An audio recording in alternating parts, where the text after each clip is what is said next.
Udaipur files जो है वो ऑब्वियसली उसमें पहले हाई कोर्ट से स्टे आया, उसके बाद उसको सुप्रीम कोर्ट ने उस स्टे को बैन किया एंड तब जाके फिल्म रिलीज हुई है। ऑब्वियसली एज एन एक्टर आपको ऑड भी लगता है, आपको फ्रस्ट्रेटिंग भी लगता है, आप इम्पेशेंट से हो जाते हैं। सोशल मीडिया पे होता है वो कम से कम 100 टाइम्स और मैग्नीफाई हो जाता है, कम से कम 100 टाइम्स और स्प्रेड हो जाता है। Rajni ji, first of all welcome to INS. Thank you so much. And Rajni ji, सबसे पहले आपसे बात करना चाहेंगे कन्हैया लाल मर्डर केस की। ये फिल्म जो है कोर्ट केस में फंसी रही, फिर उसके बाद जो है अब जो है कोर्ट ने फाइनली डिसीजन दे दिया कि आप रिलीज़ कर सकते हो इसको। तो एग्जैक्टली क्या था उसमें जो आपको लगता है कि लोग जो है इतना ज़्यादा मतलब कि उसको नहीं चाह रहे थे कि रिलीज़ हो? जी, उदयपुर फाइल्स जो है वो ऑब्वियसली उसमें पहले हाई कोर्ट से स्टे आया, उसके बाद उसको सुप्रीम कोर्ट ने उस स्टे को बैन किया एंड तब जाके फिल्म रिलीज हुई है। एंड इसके अंदर सी फ्रैंकली जो है एक परसेप्शन है जिसकी वजह से मुझे लगता है कि उन्होंने रोकने की कोशिश की फिल्म को, जबकि अगर आप फिल्म को देखेंगे तो उसमें सच्चाई दिखाई है, उसमें ट्रूथ है जो हुआ कन्हैया लाल जी के साथ। एंड उसी ट्रूथ को हम लोग सामने ला रहे हैं, उसी ट्रूथ को जो राइटर हैं अमित जानी जी जो प्रोड्यूसर भी हैं और भरत जी जो हैं जो डायरेक्टर हैं, उन्होंने उसी हिसाब से लिखा है जो सच्चाई है।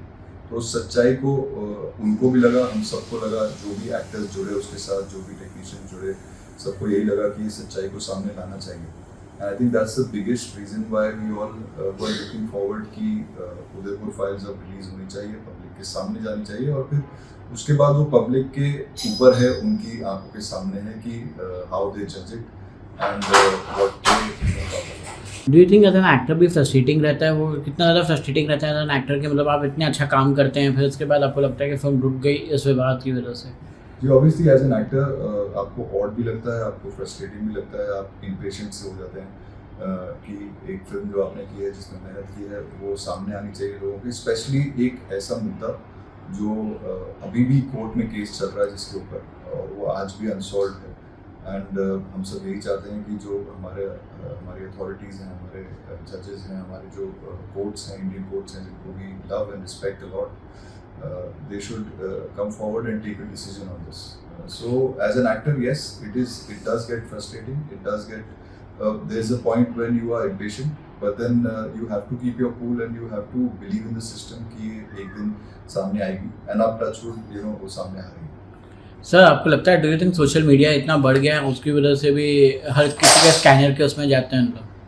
जी, ऑब्वियसली सोशल मीडिया की पावर आज की डेट में बहुत है। Everything that you do, everything that you speak about, या कोई भी फिल्म जो आने वाली है, कोई भी सब्जेक्ट जो होता है जो रियल लाइफ में भी जो घटता है, जैसे इनफैक्ट उदयपुर फाइल्स में ही जो कन्हैया लाल जी की मर्डर का पूरा एक कट है जो उनकी गर्दन काटते हुए पूरा वो सीसीटीवी फुटेज भी सामने है जो प्रूफ के तौर पे है। एंड एनीथिंग जो आजकल सोशल मीडिया पे होता है वो कम से कम 100 टाइम्स और मैग्नीफाई हो जाता है, कम से कम 100 टाइम्स और स्प्रेड हो जाता है। तो उसके लिए you have to be careful also, responsible also, but साथ में ये चीज़ है कि अगर उस माध्यम को सही से यूज़ किया जाए तो वो आपके वेपन्स भी बन सकते हैं, मतलब आपकी हेल्प भी कर सकता है। एंड दूसरी साइड वो आपका एक नेगेटिव पॉइंट भी बन सकता है जहाँ पे किसी को दबाया जाए, किसी चीज़ को दबाया जाए। सर, कन्हैया लाल मर्डर में आपके साथ विजय राज जी भी हैं, तो how was the experience working with him? और भी कई सारे एक्टर्स हैं, तो मतलब कि उनके साथ का एक्सपीरियंस कैसा रहा आपका? सो विजय भाई के साथ मैं we work together earlier also. This is something where I am playing the IB chief जो इंटेलिजेंस ब्यूरो का चीफ है और वो प्ले कर रहे हैं कन्हैया लाल जी जो मेन सेंट्रल कैरेक्टर है। And he is done a fantastic job in the film and मेरा ओवरऑल उनके साथ इसमें ज़्यादा सीन्स हैं बिकॉज हमारे टोटली पैरेलली उन्होंने ट्रैक्स दिखाए हैं जहाँ पे इंटेलिजेंस ब्यूरो का एक डिफरेंट ट्रैक चल रहा है, एक कोर्ट का एक डिफरेंट ट्रैक चल रहा है और कन्हैया लाल जी का एक डिफरेंट ट्रैक चल रहा है। सो मतलब आई विश कि ओवरऑल सब कुछ होता, लेकिन वो जो कहानी में जब था ही नहीं मिलना तो फिर इस पिक्चर में हमारा मिलना नहीं। सर, इससे पहले भी और ऐसे रियलिटीज़ के ऊपर फिल्म बन चुकी है, ऐसी रियल स्टोरीज़ के ऊपर फिल्म बन चुकी है। इस फिल्म में ऐसा खास है जो आपको क्या लगता है कि ऑडियंस को अट्रैक्ट करेगा? जी, आई थिंक खास क्या है, सच है, मतलब मैं ये बोलूँगा कि इसमें सच दिखाया गया है। इसमें कुछ ऐसी चीज़ें हैं जो ऑडियंस को देखनी चाहिए, लोगों को पता चलना चाहिए। It's not about creating something against any religion या community, it is definitely something जो उस समय हुआ और अब उसे वो सामने लाना चाहते हैं. सो आई थिंक सबसे बड़ा रीज़न उसका वो है, and that's the biggest thing जो उदयपुर फाइल्स में दिखाना चाह रहे हैं. सर मेकर्स तो नहीं दिखाना चाहते हैं, बट जो ऑडियंस है वो अपने दिल पे हर चीज़ ले लेती है. सर रिसेंटली हमने देखा था कि जब छावा रिलीज़ हुई थी तो औरंगज़ेब के उसमें नागपुर में जाके हम लोग ने काफ़ी सारी चीज़ें तोड़ फोड़ की हैं. तो मतलब आपको लगता है कहीं ना कहीं जो है ऑडियंस के ऊपर भी गलत इम्पैक्ट पड़ता है? हम तो नहीं दिखाना चाहते, हमारा इंटेंशन क्लियर है, बट जो है ऑडियंस नहीं समझती उस चीज़ को, तो उस चीज़ के लिए कैसे कर सकते हैं हम? सी हमारी जो ऑडियंस है, मतलब मैं बोलूँगा कि हम लोग भी पार्ट ऑफ द ऑडियंस है. जी. एंड किसी भी चीज़ को जब हम एक आउटर सर्कल देखते हैं तो हमें लगता है सारी चीज़ इसी के बारे में है, या किसी एक पर्टिकुलर कम्युनिटी या किसी एक पर्टिकुलर आदमी पे हम लोग पॉइंट कर रहे हैं. Whereas I feel that एक डिसीजन तब लेनी चाहिए जब आप पूरी पिक्चर देख लें, और उसके बाद आपको डिसीजन लेना चाहिए कि क्या ये वाकई हम लोगों पे उंगली उठाई है, या फिर ये जो दिखा रहे हैं वो सच है. और अगर सच है तो फिर that's how you create your decision on it. So I don't think कि बिना देखे उस पर कोई डिसीजन होनी चाहिए. उस समय ऑब्वियसली छावा पे भी हुआ, एंड वो एक अगेन वो एक सोच है कि आपको लगा कि इसने सोचा तो 10 लोग और सोच लेते हैं वैसा. सो आई थिंक हर एक का एक इंडिविजुअल ओपिनियन होना चाहिए, और आपको सिर्फ और सिर्फ अपनी सोच पे जाना चाहिए, ना कि किसी की कही हुई बातों पे. सर आप एज एन एक्टर मतलब कि डिफरेंट जॉनर्स की फिल्म कर चुके हैं, 1920 भी गए हैं, आपने हॉरर फिल्म भी की है, आपने रोमांटिक फिल्म भी किया हुआ है. तो मतलब कौन से जॉनर आपको लगता है कि अभी आपको एक्सप्लोर करना बाकी है, या फिर ऐसा कौन सा जॉनर है जो आपको लगता है कि नहीं इस पर मुझको और परफेक्ट होना है? सी आई थिंक बहुत सारी ऐसी चीज़ें हैं जो अभी आपको करनी है, and every time you get some new story you feel कि यार मुझे करनी है. फिर उसके अंदर आप डिफरेंट टाइप के जब रोल्स देखते हैं तो आपका मन करता है कि यार मुझे ये ट्राई करना है, I want to do this, I have never done this. So obviously मतलब biopics are something which I am very very keen on. I like to I would like to explore that part. Then I would like to part more on the defence services का कोई, अगर वहाँ पे कोई वैसी films बन रही है, स्पोर्ट्स पे बन रही है, या फिर मैं बोलूँगा कि सोशल ड्रामाज जो हैं, ये वाला जोन, एक कॉमेडी जोन. सो ये सारी जोन्स हैं जो एक्सप्लोर किए भी हैं, लेकिन वो उतने डीपली नहीं, या मैं बोलूँगा कि ये सारी चीज़ें हैं जो आप बार बार कर सकते हैं. और in fact I would say even horror supernatural thrillers में इतना स्कोप है कि अगर हर बार कोई कहानी अलग हो तो क्यों नहीं. तो बट आपको लगता है कि हॉरर जॉनर, स्पेशली जब इंडिया की बात होती है तो हॉरर कॉमेडी तो बहुत हो रही है, बट हॉरर जॉनर जो बोलते हैं जैसे हॉलीवुड में होता है, तो वैसे हॉरर जॉनर को मतलब कैच करना बहुत डिफिकल्ट हो रहा है इंडियन ऑडियंस के लिए? सी आई थिंक कैच करना नहीं डिफिकल्ट नहीं हो रहा है. It's just that I feel कि वैसा एक हॉरर जैसे आपने बात की 1920 की, तो वैसे हॉरर फिल्म्स बहुत कम बनी हैं जो अभी आई हैं पीछे of late, which are horror comedies which are fantastic films. मतलब मैं बोलूँगा कि स्त्री, मुंजा, ये फिल्में बहुत कमाल की हैं. बट उसके अलावा जो पहले आई वुड से हॉरर जो एक भूत, राज, 1920, रात, ये कुछ ऐसी फिल्में थी जिन्होंने अपनी छाप छोड़ दी थी for horror. So if there are more films which are created from a horror point of view, जो वैसी हों, जो ऑडियंस को जेन्युइनली डरा भी दे, एंड अच्छी मेकिंग भी हो, अच्छी परफॉर्मेंसेज हो, तो देन व्हाई नॉट. इसकी एक बहुत स्ट्रॉन्ग ऑडियंस होती है हॉरर की, जो रिपीट वैल्यू जिसकी है, एंड लोग बार बार उसे देखना भी चाहते हैं. सर आपकी एक और फिल्म रिलीज हुई थी, शॉर्ट फिल्म फ्रेजाइल करके. जी. तो फ्रेजाइल में मतलब हाउ वाज वर्किंग विद, मतलब कि इस फिल्म में काम करना कैसा एक्सपीरियंस रहा, जी. और स्पेशली फ्रेजाइल सिंड्रोम के बारे में आप क्या मैसेज देना चाहते हैं लोगों को? So Fragile is my first film which I have produced also, and वो Flow Like Water Films जो मेरी कंपनी है उसके अंदर ली गई. फ्रेजाइल एक्स सिंड्रोम के ऊपर उसकी अवेयरनेस के लिए फिल्म बनाई गई है. इसमें मैं हूँ, Amrita Khandelkar, Govind Namdev sir, Praveen Singh Sisodia sir, Abhishek Patel and Gauri Shankar, ये लोग हैं. एंड सारा टीम, सारा टेक्निकल टीम और कास्टिंग, सब लोग साथ में आए, सब लोग जुड़े एक कॉज के लिए. अभी it's not released. We've just done a screening of it, special screening in Mumbai, and touch wood, we've got a great response to it. Italy में हमने स्क्रीनिंग की इसकी एनिकॉडी फिल्म फेस्टिवल में. we've got 4.5 star rating on it, and now बहुत जल्द हम इसे audience के सामने लेकर आएंगे. So this is purely for the awareness of Fragile X syndrome, जो एक सिंड्रोम होता है ऑटिज्म के स्पेक्ट्रम में होता है. और मतलब उसके जो अक्सर उसे मिस्टेक कर लिया जाता है किसी और सिंड्रोम या डिजीज के लिए कि आपका बच्चा की तबीयत ठीक नहीं है, मतलब तो ऐसी ऐसी बातें कही जाती हैं पेरेंट्स के साथ जो पेरेंट्स के माइंड को, पेरेंट्स की मनोस्थिति को बहुत फ्रेजाइल कर देता है. So the biggest reason for calling it fragile is actually the state of mind of the parent, जो एक कांच के ग्लास की तरह चूर होता है लेकिन अपने आप को पकड़े रखता है और किसी भी समय टूट भी सकता है. सो उस स्टेट ऑफ माइंड पे एक पेरेंट होता है जब वो एक स्पेशल चाइल्ड का केयर टेकर होता है. सर यूजुअली हम देखते हैं कि ऐसी सब जो शॉर्ट फिल्में बनती हैं फेस्टिवल्स में तो बहुत अच्छा करती हैं, बट जो है जब इंडिया में आती है तो ऑडियंस उतनी पसंद नहीं करती. तो क्या आपको लगता है क्या कमी रह जाती है कि हम लोग इंटरनेशनली तो हमें वो रिकग्निशन मिलती है बट इंडियन ऑडियंस हमको जो रिकग्निशन चाहिए रहती है वो नहीं मिलती. हमने देखा ऐसे कई शॉर्ट फिल्म गर्ल्स भी अच्छी Yes. जगह चली, फिर उसके बाद यहाँ पे आके फिर वो चल नहीं पाती. तो क्या रीज़न मानते हैं इस चीज़ का? See, I think चल नहीं पाती का वो नहीं होता है. एक शॉर्ट फिल्म का कोई एज नहीं है, कोई मीटर नहीं है. हम लोग इसको बिगेस्ट थिंग इज कि हमारे यहाँ पे शॉर्ट फिल्म थिएटर पे नहीं लगती, so you can't really put numbers on to it. Short film अक्सर एक OTT प्लेटफॉर्म या फिर जो इसके यूट्यूब चैनल्स हैं, नोन यूट्यूब चैनल्स हैं जिसपे शॉर्ट फिल्म्स देखी जाती हैं, वहाँ पे काफ़ी बड़ी ऑडियंस है इसकी. लेकिन यस कमर्शियली अभी तक आज तक कोई भी ऐसी जगह नहीं है जहाँ पे थिएटर पे शॉर्ट फिल्म लगाई गई है ज़्यादा, मतलब इंडिया में. तो आई थिंक वो एक स्पेस है जो मिसिंग है एंड आई फील कि वो अगर एक्सप्लोर हो जिसमें एक जना एक टिकट पे प्रॉब्ली 3 या 4 शॉर्ट फिल्म्स देख पाए तो बहुत अच्छी स्पेस हो सकती है जहाँ से एक आपको एक नई ऑडियंस मिले, दूसरा ऐसी चीज़ों को, ऐसी जो शॉर्ट फिल्म्स बने, ऐसे जो टेक्नीशियंस बनाए या नए बनाए या फिर किसी सोशल कॉज के लिए बनाए, उनको एक जगह मिल सकती है आगे अपनी चीज़ दिखाने के लिए. सर एक और चीज़ जानना चाहेंगे, इंटरनेशनल यूथ डे आ रहा है 12 अगस्त को, जी. तो क्या कहेंगे सर यूथ के लिए, क्या मैसेज है आपका? सी आई वुड से कि एक देश का जो फ्यूचर होता है वो यूथ होता है जी. And definitely international youth day is something जो रोज़ ही होना चाहिए. It's not only about 12th August, it is something where all of us or our entire youth that is there, youth is basically your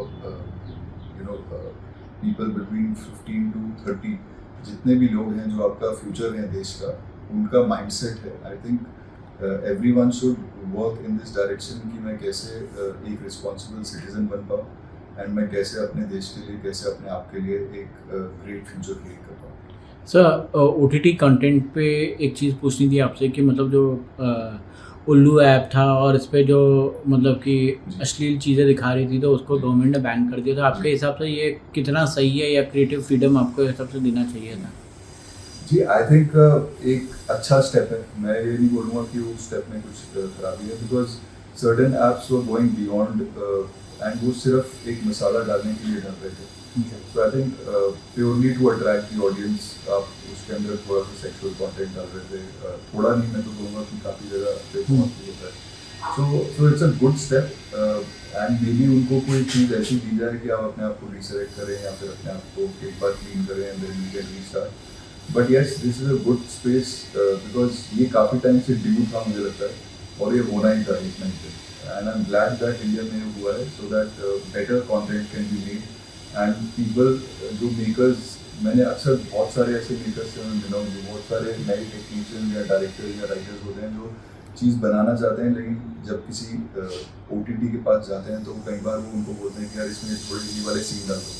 so which is wrong and now I am glad that they can make what they want to make.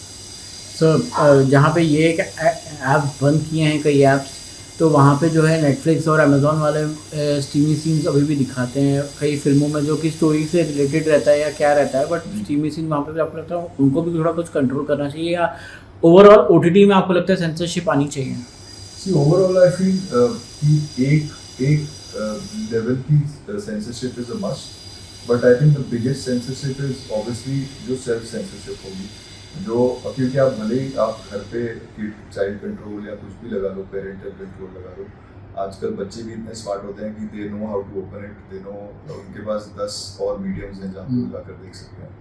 So it is eventually your mind which needs to be censored. मतलब आपको खुद पता होना चाहिए कि यार ये मुझे देखना है कि नहीं देखना है. And so that is something also which our generation और our youth needs to be taught Now I don't know how this will happen, but this is something very very important for a person to realize कि ये censorship मुझे शायद खुद ही करनी है। And obviously आपके जो आज की डेट में टॉप के OTTs हैं, आपका नेटफ्लिक्स हो गया, Amazon हो गया, और भी जो 4-5 हमारे टॉप के इंडियन OTTs हैं, there should be a certain bar to it. You can't go all out and you can't make something which is purely only creating sensitivity, purely creating eroticism or going into that zone. तो social media की बात की जाए तो मतलब social media हर जगह पे जो है मतलब अपनी क्रिएटिविटी या अपनी जिसको बोलते हैं कि अपने डिसीजंस देते हैं सामने वाले को कि आपको ऐसा नहीं ऐसा करना चाहिए, आप ऐसे दिख रहे हो, आप वैसे दिख रहे हो। आप उस चीज़ पे कितना सोशल मीडिया पे आप कनेक्टेड रहते हो और मतलब कि आपके कितना आप पसंद करते हो सोशल मीडिया को और आपके कितने फॉलोअर्स हैं? क्योंकि कई बार ऐसा होता है कि सेलिब्रिटी जो है का काम नहीं मिलता है क्योंकि फॉलोअर्स उतने नहीं रहते हैं। तो कई अभी आजकल डायरेक्टर प्रोड्यूसर्स की ये भी मांग होगी कि फॉलोअर्स भी रहने चाहिए, तो क्या कहेंगे? आई थिंक बीच में ऐसा एक फेज आया था व्हेन OTTs पे वो मेनली यही देख रहे थे कि कितनी फॉलोअर है, but that was mostly when they were probably choosing the secondary caste and the tertiary caste. The primary caste is never chosen on that particular meter.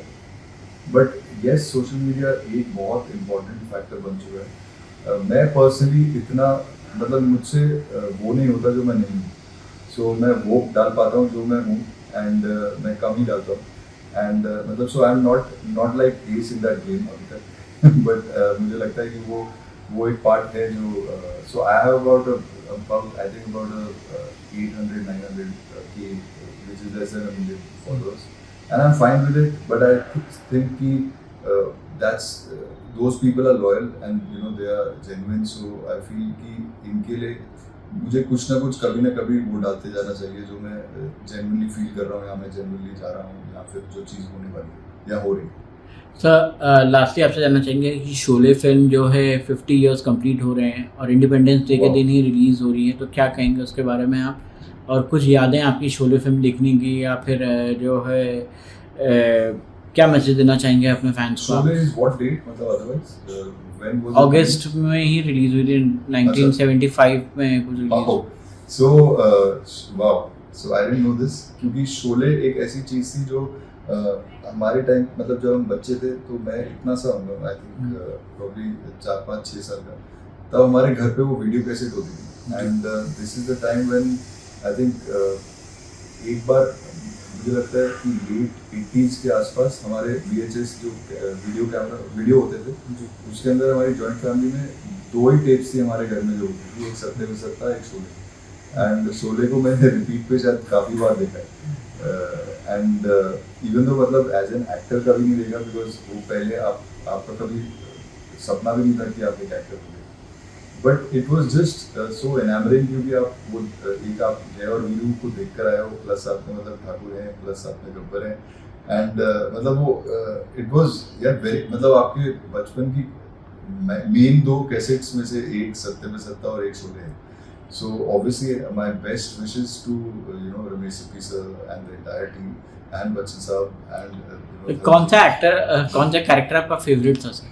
So उसमें see it is amazing, एक cult movie वो इसलिए है क्योंकि मुझे लगता है उसके अंदर एक एक कैरेक्टर जो 1 मिनट के लिए भी आया है, एक सीन के लिए भी आया है या 3 डायलॉग के लिए आया है, वो अपनी छाप छोड़ गया है। मतलब उसमें चाहे मैक्स जी हो या गब्बर सर हो, अमजद खान जी हो या ठाकुर हो, जय बहादुरी मैम हो, उनकी फैमिली को जब दिखाया पीछे फ्लैशबैक में जो मतलब आपका इवन वो झूले का स्विंग जब होता है जब ये अपनी नौकरी से वापस आते हैं I think Sanjeev Kumar ji and everything is silent, जब वो मार के ही गए अभी कब, सो इवन वो मोमेंट सडनली आपने बोला तो ये सब विजुअल मेरे सामने चल रहे हैं एंड फ्रॉम देयर टू मौसी टू आई थिंक टैंकी पे जो सीन है, सो ये सब बहुत ही मेमोरेबल सीन्स हैं and I think Basanti, Hema Malini ma'am, these are insane मतलब मोमेंट्स जो मतलब स्पेशली मैं बोलूँगा कि मेरे लिए बिकॉज आपके घर पे वो टेप थी और आपने बार बार देखी है रिपीट पे। जी लास्टली सर आपके फ्यूचर प्रोजेक्ट्स क्या क्या हैं और क्या मैसेज देना चाहेंगे अपने फैंस को?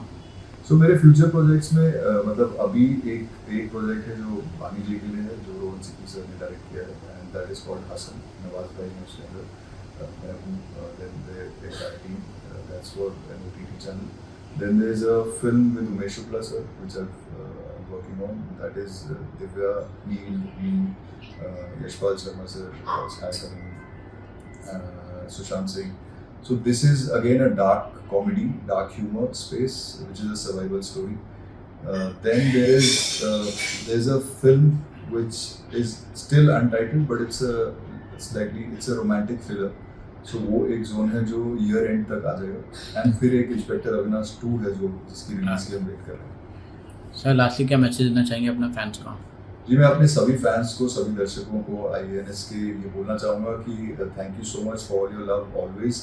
एंड ये भी बोलना चाहूँगा कि 15 अगस्त आ रहा है, so please guys always be a proud Indian and always be a responsible Indian, ताकि आप अगर खुद रिस्पॉन्सिबल होंगे तब आप आगे सबको एक मार्ग दिखा सकते हैं and overall our nation will progress. Okay, thank you sir.